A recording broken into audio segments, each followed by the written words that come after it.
साथियों नमस्कार, आप सभी का हार्दिक स्वागत अभिनंदन हमारे इस गाँव के कार्यक्रम में, ग्रामीण चौपाल में।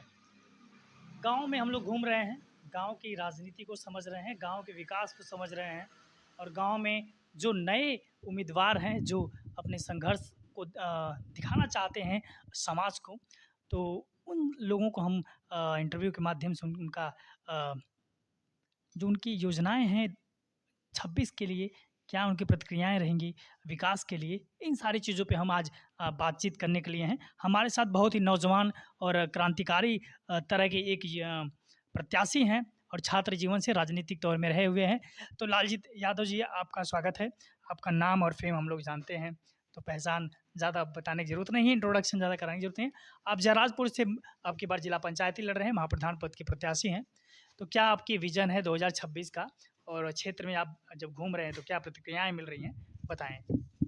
देखिए, आपका बहुत-बहुत धन्यवाद कि आप हमारे यहाँ आए इंटरव्यू लेने।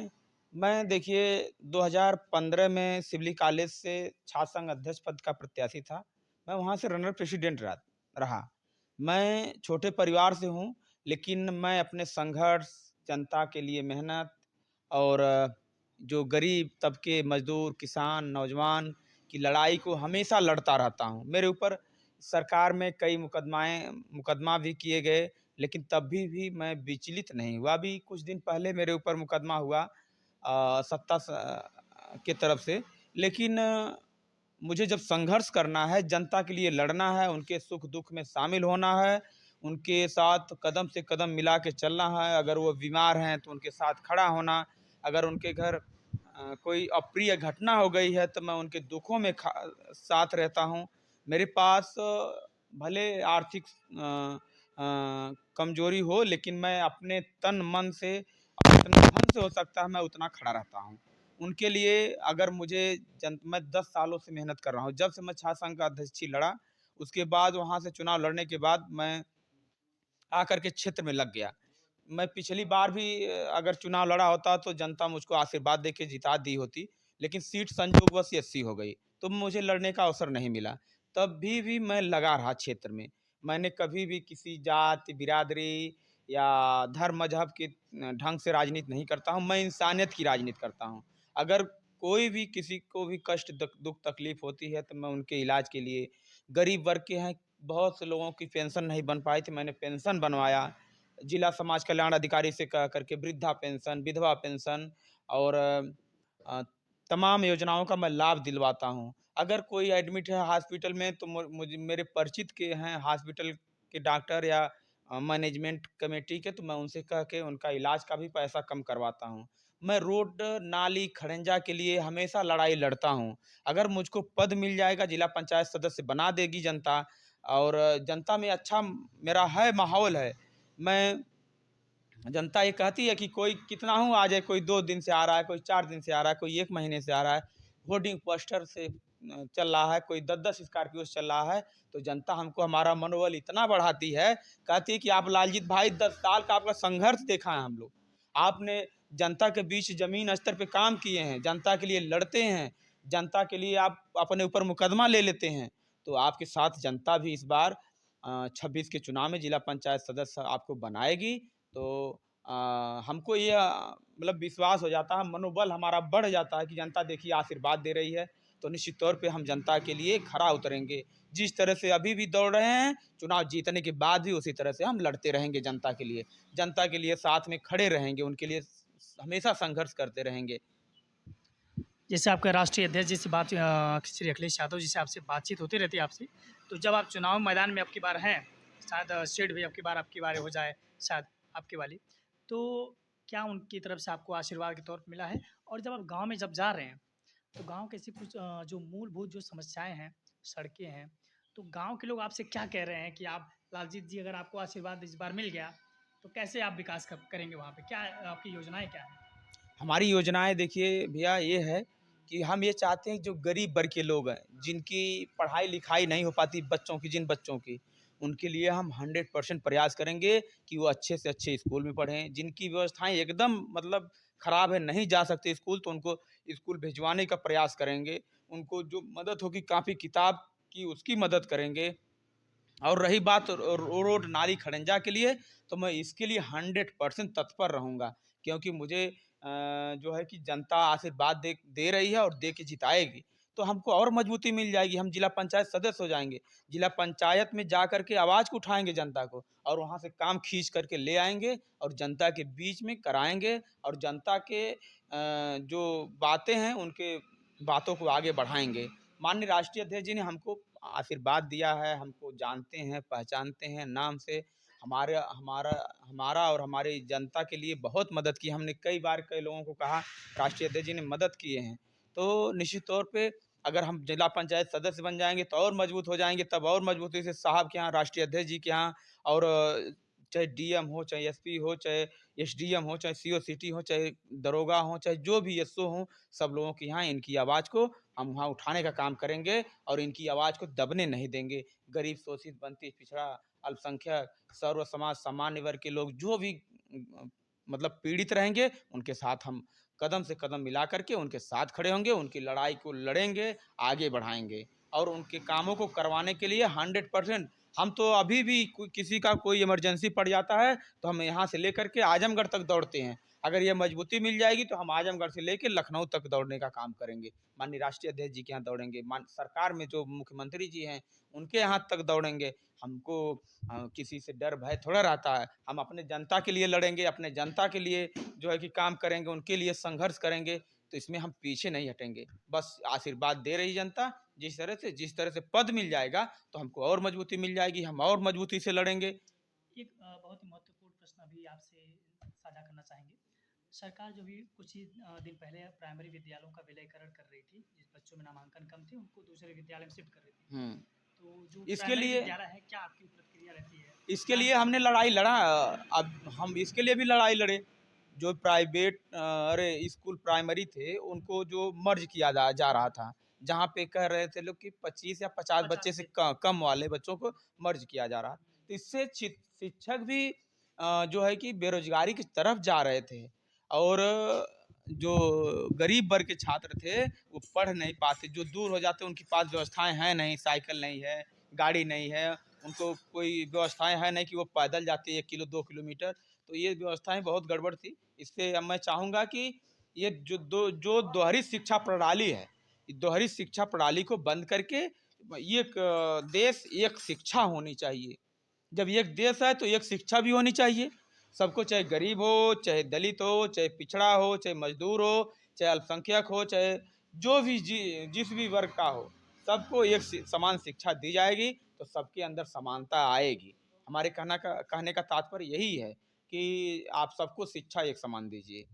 क्योंकि जो शिक्षा जो है ग्रामीण स्तर की अगर बेहतर रहेगी तो शायद डेवलपमेंट अच्छा होगा। हाँ, अगर अगर ग्रामीण क्षेत्र की शिक्षा और शहरी क्षेत्र की शिक्षा एक होगी, तो दोनों लोगों में जो समानताएँ होती हैं, वो समानताएँ नहीं रहेंगी। वो खाई जो असमानता है वो अब खाई वो बराबर हो जाएगी। बराबर हो जाएगी। हाँ, वो खाई जो है वो बराबर हो जाएगी। तो जो शहर वाला बच्चा पढ़ रहा है और जो गरीब घर का बच्चा पढ़ रहा है, जो अमीर घर का बच्चा पढ़ रहा है, तो इससे जो खाई है, वो खाई बराबर हो जाएगी। इससे लाभ मिलेगा, सर्व समाज को लाभ मिलेगा। लालजीत जी, एक और महत्वपूर्ण प्रश्न आपसे रहेगा कि आरक्षण का जी बड़ा मुद्दा रहता है आजकल। तो आरक्षण को आप किस नज़रिए से आप देखते हैं कि एक ऐसा समुदाय है, एक ऐसा विशेष वर्ग है, जो एक नीचे तबके में है। तो आज भी लगता है कि जो उनको समस्याएँ हैं उनके निजी जीवन में, महँगाई का जो स्तर है उससे उनको लाभ मिलेगा, या आरक्षण बहुत कुछ लोग कहते हैं कि आरक्षण को अब समाप्त कर देना चाहिए और गरीबी के आधार पे आरक्षण कर देना चाहिए। तो क्या प्रतिक्रिया आपकी है उसमें? नहीं, देखिए, आरक्षण सबको समानता लाने के लिए लाया गया था, हुँ, और आरक्षण ये गड़बड़ नहीं है। जो दबे कुचले लोग हैं, उनको आरक्षण आगे बढ़ाने के लिए, समानता के लिए लाया गया था। बाबा साहब भीमराव अम्बेडकर जी ने सबको अधिकार दिया, सबको। अब तो ईडब्ल्यूएस हो गया, 27% ओबीसी का हो गया, 21% एससी का हो गया, फिर एसटी का हो गया। हुँ, तो उसमें सबको तब मिला है ना, तब आरक्षण का किसी को विरोध नहीं करना चाहिए। हमारा मानना ये है कि आरक्षण हमको आगे बढ़ाने का एक पायदान है। आप गरीब वर्ग के लोग हैं, देख रहे हैं आप, कितने गरीब, अभी बस्तियों में आप जाइए, किसी के पास मंडई है, किसी के पास झोपड़ी है, किसी को जो है कि सब्जी दाल दोनों साथ नहीं मिलता खाने के लिए, हैं? तो अब ये बात सोचने वाली बात है। आप कभी जाएँगे, हम जाते हैं क्षेत्र में, अपने क्षेत्र में जाते हैं, राजभर बस्ती में जाते हैं, दलित बस्ती में जाते हैं, सामान्य वर्ग की बस्ती में जाते हैं, हर वर्ग के पिछड़े वर्ग की बस्ती में जाते हैं, चौहान बस्ती में जाते हैं, तो देखने को मिलता है कितना मतलब गरीबता अभी भी है। जो लोग कहते हैं कि अमीर हो गए, ये हो गए, बहुत कम मतलब अमीर हो गए हैं। अभी आप जाएँगे धोबी बस्ती में जाइए, दलित बस्ती में चले जाइए, पासवान बस्ती में चले जाइए, मौर्या बस्ती में चले जाइए, चौहान बस्ती में चले जाइए, तो वहाँ पे बहुत गरीबता देखने को आपको मिले। बहुत लोगों के पास मंडई है, हमने कई यादव परिवार में भी देखा कि मतलब मंडई बना-बना के लोग रह रहे हैं। तो अभी भी वो असमानताएँ हैं, अभी गरीबता है। ये कहना गलत है कि अब लोग एक समान हो गए, नहीं समानता नहीं है। कितने लोगों के पास 1 बिस्सा 2 बिस्सा खेती है, बताइए उसमें घर बनाएँ कि वो अपना मतलब पेट का पालन-पोषण कर सकें।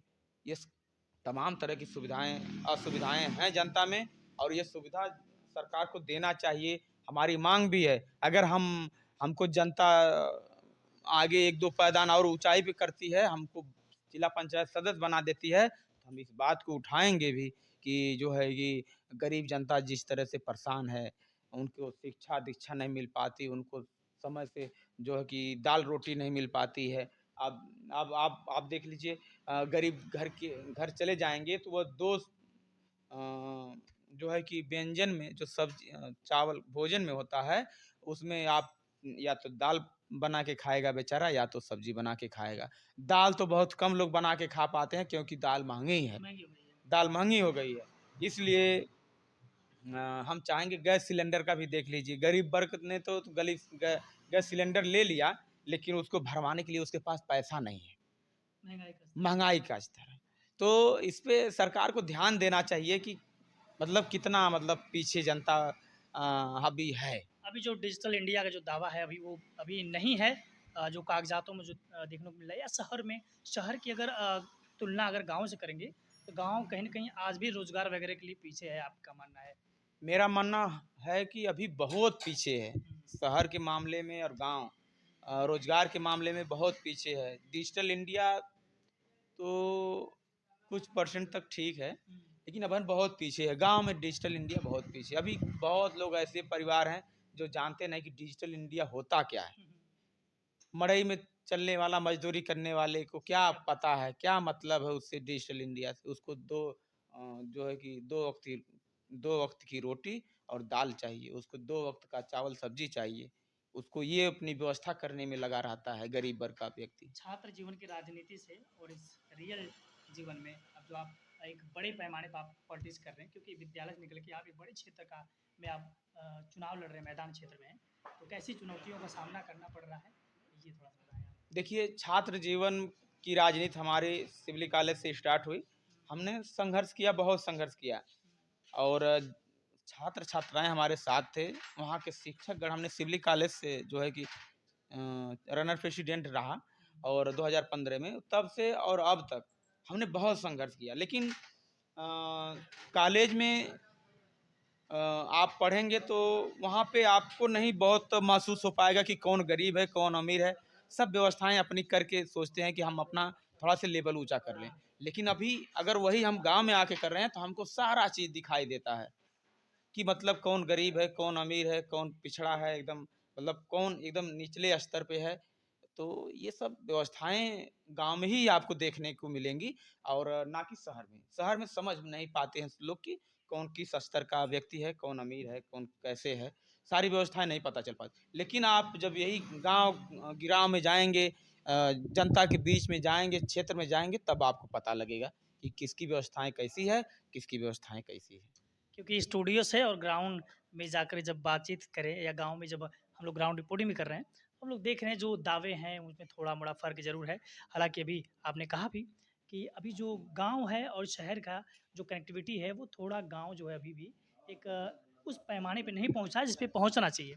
आखिरी शब्दों में आपसे जानना चाहेंगे कि आप अपने पंचायत क्षेत्र के लिए अपने इस लोकसभा क्षेत्र के सॉरी अपने चुनाव क्षेत्र के लिए क्या कहना चाहेंगे? देखिए, आपने एक बात और कहा कि जो स्टूडियो में बैठ के जो शहर में लोग करते हैं, अपना न्यूज़ में चलाते हैं, उसमें और जो आपका चल रहा है, आपका ज़मीन स्तर का खबर है। जिस तरह से हमको ज़मीनी नेता आप बोल दे रहे हैं, हम ज़मीन से जुड़े हैं तब आप बोल रहे हैं। उसी तरह से आप भी ज़मीन से जुड़े हुए हैं, गाँव-गिराव की खबर को चला रहे हैं, तो इसके लिए मैं आपका आभारी हूँ कि कम से कम गरीबों का, जो किसानों का, मज़दूरों का, सबकी आवाज़ को है आप उठा रहे हैं।